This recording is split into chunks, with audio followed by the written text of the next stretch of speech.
Okay, so project cost management, and this is a relatively smaller knowledge area, just 4 processes, 3 in planning, plan cost management, estimate cost and determine budget, and 1 in monitor and control.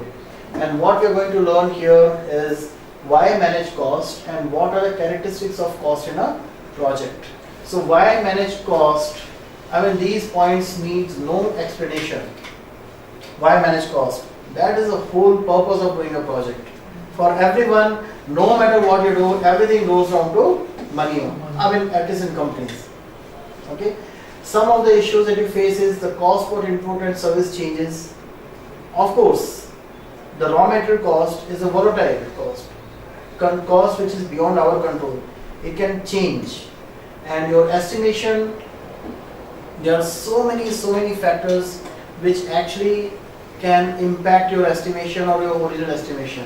So we must understand, we should be able to identify them in advance, and we must take some precautions or preventive actions so that we can keep our project in control and we can ensure the minimum impact of all those factors, changing factors on our project. Okay. So first is your plan cost management. As in other processes, other knowledge areas, the first process is where we are going to define our approach, like how the cost will be planned, how the cost will be structured, how the cost will be managed, how to be estimated, what tools we are going to use, what currency we are going to use, what are the rounding off factors. So rounding off factors are very important. So in HP I was leading a program, and on a monthly basis we used to do the financial reporting, that how many savings we have, this program has yielded, and it used to be in millions. So the total value of the program was around $248 million, and so on a monthly basis I'll send the report to our unit head. Unit head means the person who was heading the entire unit of 18,000 people, and the total contribution of that unit was around $18 million. So I will make the report that okay, this month's total yield is $9.58 million. He will add it to his slide. He will do a further rounding off. He will say the total yield this year is $9.6 million. Then our CEO of HP, then CEO, that Mark Hurd, used to review the program on a quarterly basis. It was the most prestigious program in HP. So when it goes to the Mark Hurd, the 9.6 will become $10 million.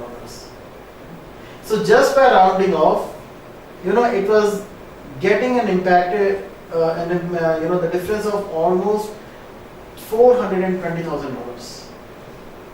Just by rounding off, you are siphoning off that $420,000.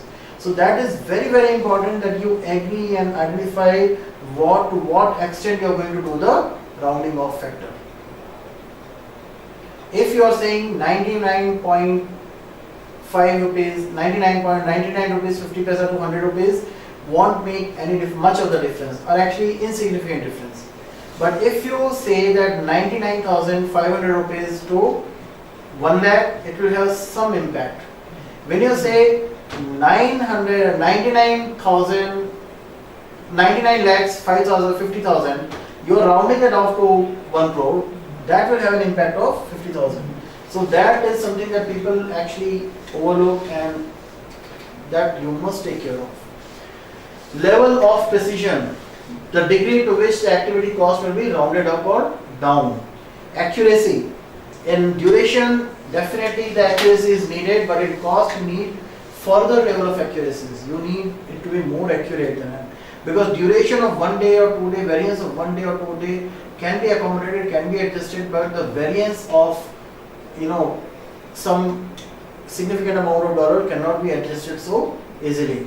So, and how much contingencies we need to keep. The companies may have policy that whatever cost estimation you do, before you finalize the budget, you need to keep 5% of that in reserve. You need to keep 10% of that towards contingencies, or you need to add 10 or 15% to it towards the admin expenses. That all we are going to get in our cost management plan. And for that, what we need is our PM plan, charter, EEF and OPA.